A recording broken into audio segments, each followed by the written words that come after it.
Welcome to the Strong Life Coach podcast, where we speak life, coach life, write life, and lead life. Today, we're joined in the podcast studio by Robyn Romero. Robyn, welcome to the show. Thank you, Derek, and thank you for having me. Yes, so I know I've reported to you in the past, so you've been my boss, you've been my leader before, Yes. So I know you have valuable content to offer. I know in the time when I reported to you, you would always have nuggets. You're always committed to growing and committed to developing the people around you. So I'm excited about you being able to share today. Well, thank you. And, developing other people is something that I am passionate about, as well as developing myself. So I'm just happy to be part of your journey and to come support you by joining you today. Love it. So for people tuning in, I want to make sure they know who you are. So I'm going to go through your biography. If I miss anything or if I say anything wrong, feel free to jump in and correct me. I'm completely okay with that. But you attained you graduated from St. Mary's University with a degree in psychology. I did. And you are an operations manager at a major insurance company. Correct. You have 8 years of operation experience. You've been married for 3 years, Jesus. Yes. And you have 2 children, Desirae and Nicolas. Yes, I do. All right.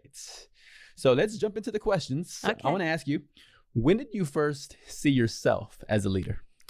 As a leader, really my whole life. I had my grandmother in my life, and she always was a leader informally in the community and always kind of presented that to me, that you're always a leader, that you're not a follower, that you should always have a voice. And so my entire life, I have always just demonstrated leadership.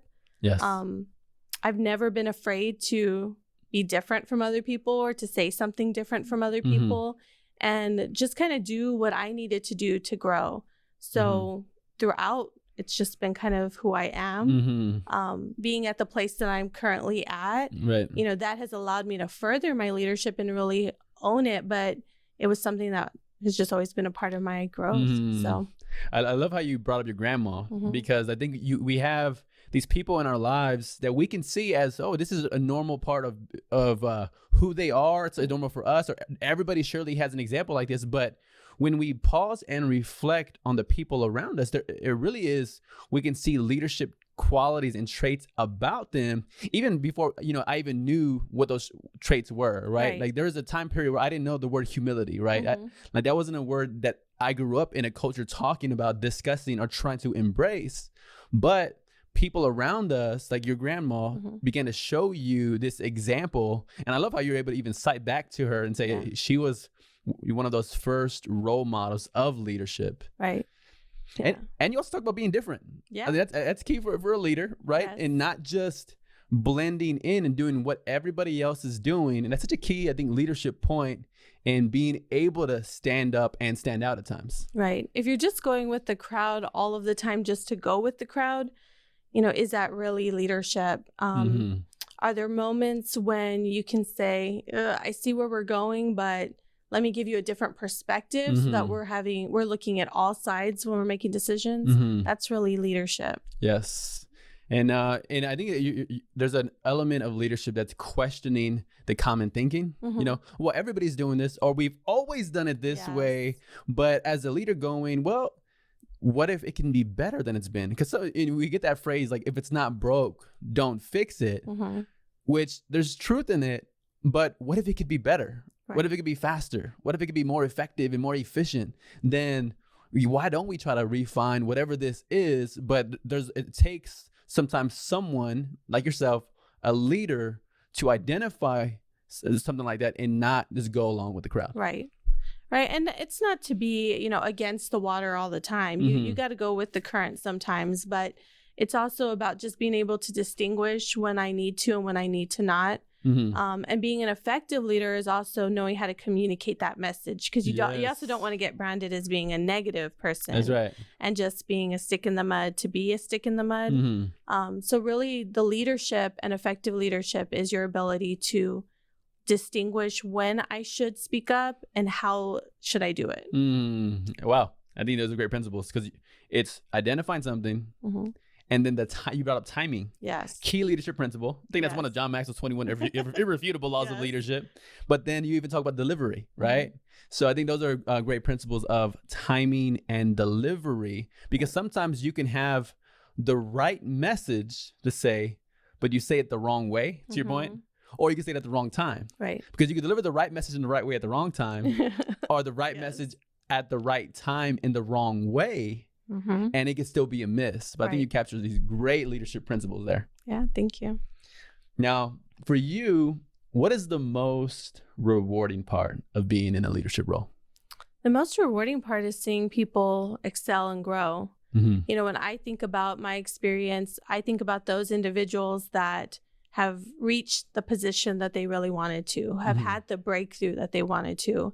When I first became a supervisor, there was a girl on my team who really was kind of abrasive, didn't want people to sit next to her, didn't want people to engage with her. I mean, wouldn't even let people sit with her for side by side.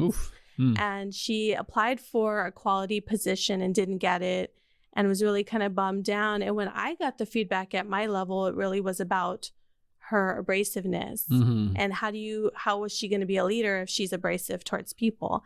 And so when I met with her, I was very honest with her. And I talked to her about brand and about feedback that I was given and how you can change your brand. You can change how people are branding you, but it's going to take work. And, you know, and I was there to help. That's the other piece, is don't just give feedback, but offer to be part of it. And so I told her, I'm here to help you get there. And she did. I mean, it was almost like that next week. It was night and day, and it was continuous growth. And really within less than 6 months, she did get the position that she wanted to. And every time I would see her on campus, I would just feel that pride that she got there. And even if all I did was give some information, I got to be part of that journey. And so that is where the leadership reward kind of comes from. I love it. Yeah. There's this element of you watching her be built in her career. You know, I think about almost like building a house, but in your leadership role, what I heard you say is you can see your fingerprints on the foundation of the house that she was building. You can look like, hey, I helped with that. Yes. But you even hit a great point of honesty and having these honest conversations, because sometimes we can, I mean, probably most of the time even, we see the shortcomings in each other, you know, in the professional environment, but it's like, do I really want to say this? Right. You know, do I have to? But you're seeing the fruit of having these candid conversations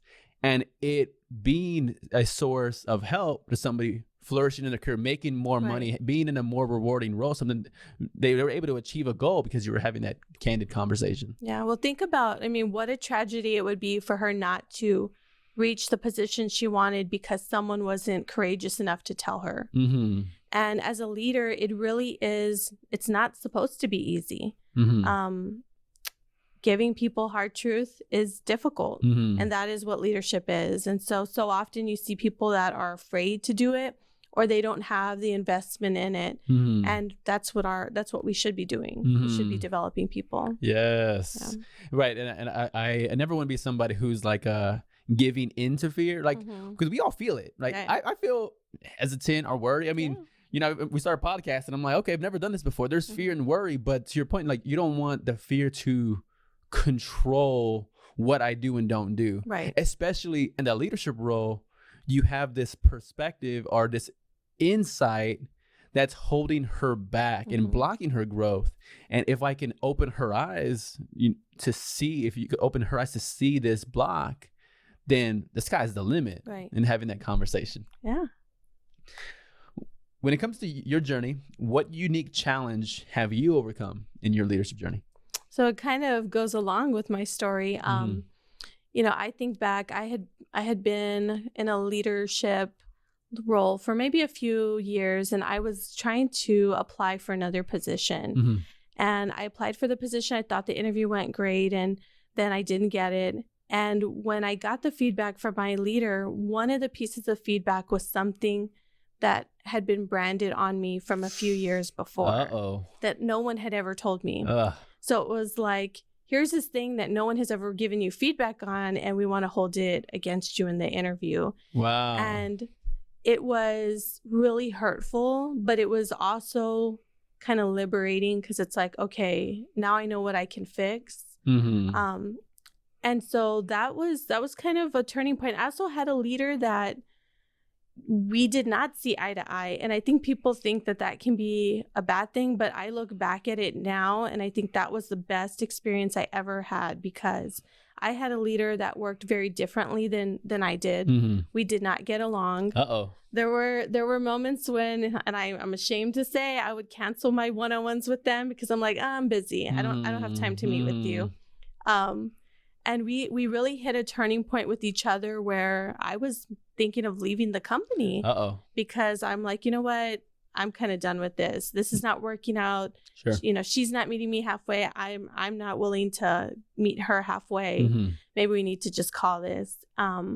And I kind of had that decision-making moment where I thought about, what do I want to do? Mm-hmm. And so I decided I want to stay. And in order for me to stay, I'm going to have to change. Wow. I'm going to have to change how I am and change how I work with her. Mm-hmm. And so we ended up really just, you know, we might not be the best of friends, but we learned how to work well together and how to, I offered my strengths, she offered her strengths. I grew a lot after that. Mm-hmm. I got promoted in like 6 months. Yes. Nice. Got another promotion to the department I was in. So probably about another year later. And I remember when I left her and moved on to a new leader, she was like, "You're such a different person. Wow. You've grown so much. You're so ready for this." And she was really proud. And I was proud of myself and of our relationship. So that was a big defining moment for me. But that's also why I always am honest with people. Yes. Because I never want someone to be branded as something and to not be told they can't fix it. It's actually something I remember from you about a year ago. And you were having this same conversation of you never want that to be people in your circle that are connected with you. You never want them to have a brand that they're not aware of. Yes. And so you having these courageous, uncomfortable, probably even uneasy conversations with people around you, but because you're trying to protect them from that experience. Right. You don't want them to show up for a job or for a role and find out there's something that people are thinking that needs to change and grow yourself because of the experience you had. Right. Yeah.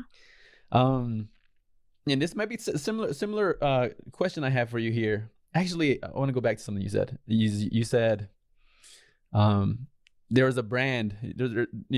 Changing our brand is something you brought up, and we got to work hard to change it.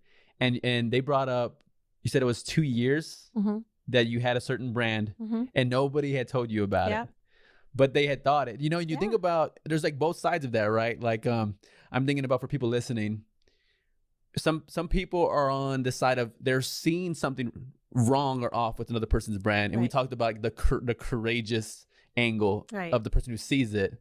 But then there's the receiver, right? On the receiving end of that, how do you think, what took place for you, and what do you do when it comes to being a great receiver of that feedback that you need to change and grow in? Accepting it. You have to accept, and you also have to pay attention to who it's coming from. And that's why, before you give great feedback, make sure you have a good relationship with the person, that they know it's coming from a place of love. And that, so when I get feedback about something, I always make sure that I do accept it and I say thank you for it. And then I let it sit with me for a little while. Do I see the examples? And perception is reality, even if you don't like it. It is reality. So you have to work then to change the perception. It's either true and you need to fix it, or it's a perception that you're putting out into the universe and you got to fix that. Yes. So you have to be willing to say, I'm not perfect, and and take it in. And we all use the phrase, right? We go, I'm not perfect. Okay, well, what are you doing with that imperfection? And are you open to the imperfection other people see, and then providing some kind of game plan together to change it? And I like how you talked about the difference between the reality and perception. So sometimes you're like, hey, well, I don't see myself as impatient. Right. But asking, well, how am I showing impatience, even if I don't feel that way? My wife and I have that conversation often where she goes, hey, it seems like you have a little bit of an attitude. And she'll tell me, and I go, that's weird, because inside I'm feeling great right now. Like, I could tell you 25 things I love about you. I could tell you 40 things that I'm thankful for you. And I can apologize for anything that you want me to right now. So I tell, and we're like laughing at this point, but it's a real conversation of, if I really had a bad attitude, wouldn't I not be able to tell you what I love about you and what I'm thankful for? But the idea of delivery, which is that perception, right? Yeah. Like, so I'm going, it's not real. I don't have a bad attitude. Yeah. But she's talking about my delivery, you know, is my delivery off that I need to alter that perception you're talking about? Yeah, definitely. I mean, you have situations where people don't have a lot of blind spots. Not everybody is self-aware. And so how do you tell somebody something that they don't see in themselves? Right. You have to have some examples. I mean, try not to just give a generality of, well, you're always impatient. Okay, well, when? Tell me what I did. Give me the example so that I understand it. So I do try to come in with, let's talk about this situation that I observed, and this is the behavior that I'm seeing. You know, I'm here to help you. Let's work through it. And it's always gone over well. And I also always ask for feedback. You know, when I'm giving feedback, I will ask for feedback as well from myself, because maybe my delivery and that feedback wasn't great. But usually it goes well. I mean, it's rare that I get too much pushback. I think because I also try to build relationships with them. Yeah. I actually remember some feedback you gave me. And I was like, she must be thinking about it because it hit me. Yes. I think it was somebody, I think they were being disrespectful first. And I think I said, well, I don't know if you remember what it was, but I think there was an element of rudeness and impatience that I had. And there's a condescending nature, which I don't want to be, right? I don't want to, I want to be a humble leader, a servant leader.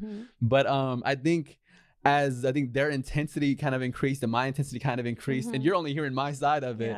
But I think it called me to go back and to take ownership of my delivery, and you had that crystal clear example, and I was like, hey, you're right. There's no arguing around this, and I remember the frustration and irritation I had, and I was letting that seep into the way I was interacting. So I know for people listening in, she doesn't just talk about these principles. You live the principles of, hey, let me give you the specific feedback of this one moment where I saw this in you. So thank you for that. So how have you had to change in your leadership journey?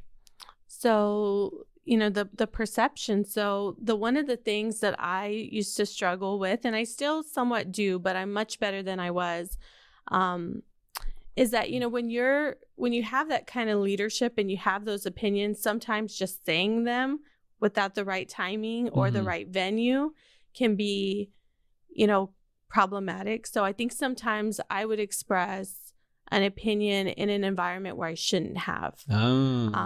Or, you know, and it came across as kind of just being a little bit negative. I also have you know how I have high expectations of myself. And so that also translates to other people, because I think that we should all be kind of, you know, delivering the best of ourselves all the time. Yes. And, you know, so that perception was there that I would just say, this is what you should be doing. And then it didn't come across very well with people. Right. So really what I've become more self-aware of myself and my triggers. If I feel that something is heated and I feel the heat coming, like, okay, somebody said something really rude to me and I want to respond back, I don't. I will hold on to it. I will put it away and I will not respond to it until I'm ready to do that. So even in kind of those fierce conversations, those tough conversations that you have to have with people, if I know that I'm not in an emotional state to have that conversation, I do not have that conversation. Wow. So, you know, and I would tell my leader, because the other piece is don't ever make your leader have the conversation for you. But I would tell my leader, you know, this situation happened. I am going to have the conversation. I'm just letting you know that I'm going to have it. But I'm going to do it when I'm emotionally ready. Yes. And so, and I always did with my peers, you know, if something happened, they said something, or, you know, and I came in from a place of, here's what happened. Here's how it made me feel. I would like us to work together positively. So what can I do to make that relationship better? How can we come in together? And it always, you know, kind of panned out, and we aired our, you know, sides, and it came from a better place. Because if you react when you're mad, you're going to damage the relationship. It's going to be bad. Right. And I think I used to be really quick, especially in emails, that someone sent me that angry email and I wanted to just send it back. Right. And so I've stopped doing that. I've become much better about owning my emotions and like, okay, I'm not going to do it. Yes. Put it away. Send it tomorrow. Right. No, it's such a great point, because in the heat of the moment, like, your thoughts are going like, oh, I have these great points and I'm just going to prove this person that I'm right, or, you know, and getting caught up in the wrong thing. Like, it's not really about being right. You know, if the relationship is important to me, to your point of what emotional state am I in and what negative impact might this have on the relationship if I speak or if I type in this state? Yeah. And I had a leader that actually saw an associate doing something, and in an emotional state, you know, took the associate off the phone and kind of just laid into them. And then the associate came to me when I, you know, returned for the day, and they were like, you know, your boss came and talked to me and they were yelling at me, and, you know, they felt the emotion of it. And I'm like, oh my goodness, you know, I said, okay, you know, we'll go talk. And so I had to talk to my leader about don't have those conversations when you're emotional, because this is what happens and it breaks the relationship, and you really don't want to do that. So yeah. Great insight. I think so. Something I tell people when they're on the show is that, hey, I'm going to go back, listen to every sentence we talk in, and I know you're already offering me some great. What I do is I listen to every sentence, everything we talk about, so I can file, because right in the middle of the show I can't like be filing away and typing or putting it into my phone, into my files. But I think you're offering me some great insight when it comes to interpersonal relationships and our interactions with one another, helping each other, giving feedback, receiving feedback, putting actions behind it, resolving conflict. I think these are all these principles I'm hearing you talk about, but I'm looking forward to the journey of going back and filing away all the insight that you're sharing right now. So let's change gears. It's similar, but a little bit different. Okay. How have you continued to grow in your leadership journey? So every day is growth for me. I think, you know, different things. So I do read right now. I'm reading Brene Brown, just Dare Greatly, and kind of learning how to share my vulnerability and being more. I think I'm always a genuine person. I'm always an honest person, but now doing things that kind of scare me, like doing this would be a scary thing. Saying yes to things that I would normally say no to. All right. Thank you for what's the book called? It's Daring Greatly. Daring Greatly. Well, thank you for daring greatly and coming on the show. No, but keep going. No, you know, and just sharing. I continue to share what I learned with my associates, with my team.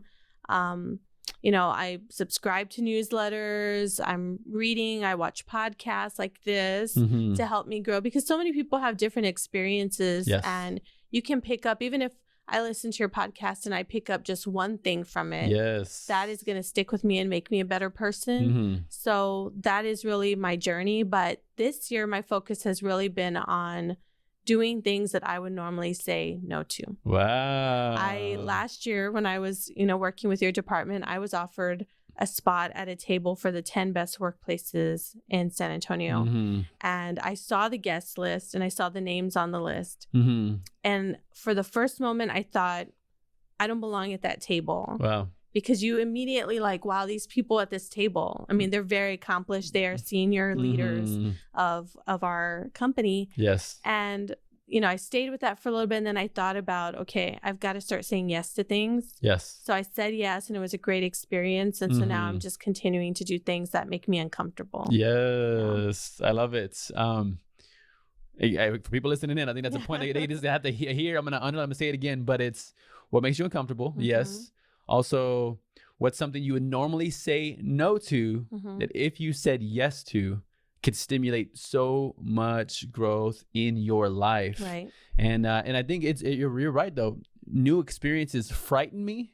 Like, I'd rather just do what I've always been. If it was just me and I wasn't thinking about growing, I wasn't thinking about changing and developing and transforming, then let me just do the same things I've always done. Right. Keep it simplistic, and again, like even starting this business, right? Like this is something new, and it's scary and it's frightening. It's not a guarantee the way my prior role was. Right. And so, but that being such a pivotal part of a growth plan, which is what can you say yes to that you normally would say no to because of fear? Because of fear, and you're holding yourself back. Yes. Yeah. Now, how are you using your leadership gift in the community? So, you know, different ways. We are heavily, you know, involved with St. Gregory the Great Catholic Church. My children have gone to that school for 10 years for my daughter. My son is now starting his journey. So volunteering our efforts when they, ask us to help with, festivals, or last year I helped with the Booster Club, and just really offering, wherever we can. They've got great teachers that, we offer our services to. My husband is also really big about trying to say, hey, how can I help you guys? And then just outside of that, my daughter plays club sports. So last year I got to be the team mom. She has a lot of coordination and a lot of personalities. Yes, because you have a lot of responsibility at work. Yeah. Yes. So I took on that role without knowing that I was going to get all that responsibility at work. And then I thought about, whoa, I shouldn't have taken this on, but it was okay because you learn how to balance multiple things at the same time. So yeah. So it's always surprising to me because sometimes, you had a lot of responsibility at work, and then you have this major responsibility. Yes. So you said it's called a team mom. What all came with that? So it really just meant, organizing the parents to make sure the parents know where the events were going to be at, where lunches were going to be coordinated, where practices were, communicating the message from the coach to the parents and back and forth. There were also just a lot of, personalities to get together and make sure that all the parents were getting along and not kind of getting into stuff. But really that's what it is. And it doesn't seem like a lot of tasks, but I think we had about 12 to 14 different tournaments in about 6 months. So it becomes a lot of coordination and not a lot of fun, but right. Because if you're the point of contact, you're getting all the questions. Everybody's asking you about it, double checking, asking about the hotel information, the game information, the cost, and all that's coming to you. Which, I think there's so much again, leadership and task execution that you were involved in at that level. And this again is helping the community, helping the parents, helping the other young women that were on the team to have a great experience. And they did.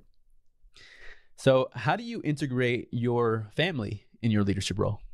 So I use my family as an example all the time. I always share. I use it part as a relationship thing. I think it's relatable for you to be able to share with your associates or your team members about things about your family. Yes. Especially, when I was training, I would share about my daughter because she was much smaller.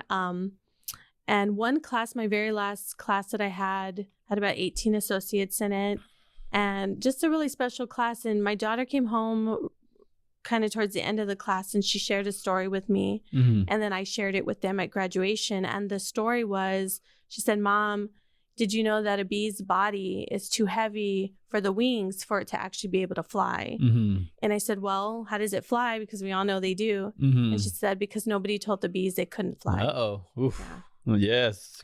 And so I shared that story during our graduation with them as a way of letting them know that the only limits that you have in your life are the ones that you place on yourself. Preach that. Yeah. Preach that, Robyn. Yeah. And she made them little bees, and it was very cute, but they all kind of huddled together. But just sharing with, my family, with anybody I work with, I think it helps to humanize you. Yes.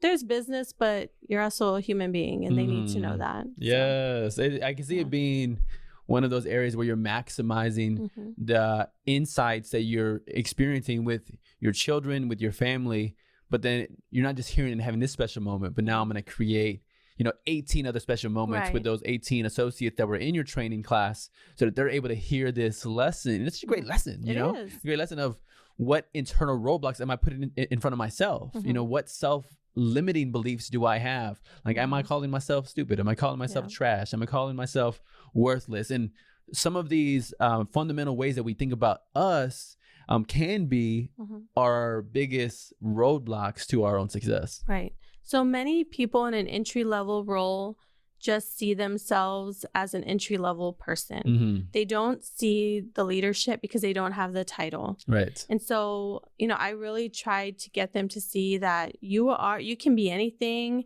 You can be a leader even if you don't have that title. Right. The skills that you're going to exhibit aren't restricted by the title that you have. Yes. So I love it. Yeah. Leading without the title, Yes. without the role. It happens before. And if even we talk often, you know, one of our a guy that you and I both admire, John Maxwell, Yes. talks about leadership as influence. Mm-hmm. And you get, I think we were talking the other day, like, you know, a 3-year-old who's having this conversation or persuading their parents to buy them a cookie from Chick-fil-A, Mm-hmm. you know, that there's influence there. There's a Right. leadership gift to be able to persuade your parent to do something for you. There's leadership there, Mm-hmm. right? And then you think about people at this entry-level role that you're right, they're in this role that they might feel like I'm no big deal, Right. but this idea of, I always think about like servant leadership and what you do to serve and help the people around you. You could be changing lives in that role, Right. without this leadership title. But then, and you'll see people who are truly leading, truly influencing, regardless of what title they have. Right. And really, if you want to continue to grow in your career, it's going to be the things that you're doing for other people that is going to kind of pull you apart from everybody else. Yes. So you know, there used to be a quote on my desk that said, "You rise by lifting others." Yes. And that is so true. You cannot develop yourself. You can, you know, any associate can do a good job. Anybody can do that. But it's what do you do to make others around you Yes. even better? And then that's how you kind of lift up to another role. That's right. No, you're spot on. I remember hearing, I think I asked some question to one of my mentors when I was working in insurance as well. And I think she echoed exactly what you said. It's one person who could do it themselves, but can you help 2 people do it as well? Right. Can you help 3 people? Can you help 4 people? And then you begin to see this influence. Like, you're not just bringing you and your contributions to the table, but look at other people that I'm bringing to the table as well, Right. and lifting them up. But solid point about leading beyond the title and role. So to bring it in for a landing, I want to hear your favorite qualities about your husband, son, and daughter. Okay. So my husband, I would say his best quality is that he's my partner. You know, we really are in a partnership where he is strong, I'm weak, and vice versa, and we help each other out. So I think, you know, he's just an amazing person. I'm very lucky and blessed to have met him. And, awesome. you know, he's a great father. So I hope that my kids grow up to have some of those qualities. Yes. Yo, Jesus. Yes. All right. Yes. He's a great husband. Nicolas, my little guy, you know, he is just so creative and very strong-willed in his own way. He kind of is self-assured, knows what he wants. Yes. And the creativity is there. So, you know, for him, my biggest hope is that he just continues to be grow up to be a good man and think differently. Don't just see what everybody else sees. That's right. That's right. So you're already having a vision for his leadership and what he's gonna do. Right. There we go. But he's his own person, so they exhibit leadership already, which is great. And my daughter is very she's got perseverance. Yes. She's brave, and she sometimes will coach me, which is pretty amazing. Come on. Yeah, there's times where we've had a little argument, and she'll say, "What are you really mad about?" I'm like, oh wow. Let's pull back the layers and dig deeper. Yes. Yes. So I think one day she's gonna be even better than I ever was. All right. Yeah. I love hearing about your family. Yeah. And it sounds like incredible people. And I can't wait for them to hear that little segment of what you love about them. Well, again, thank you for being a part of the show. Again, you've had a positive impact in my life. Good. And I'm excited for people to tune in and hear the principles that you shared, because I know it could help a lot of people out there. Good. So if you're tuning in, this is the Strong Life Coach Podcast. I'm here with Robyn Romero. And you know what we do? We speak life, coach life, write life, and lead life. So be sure to like the podcast, to rate it well, to comment, to share it, and don't forget to subscribe. Yes. Thank you.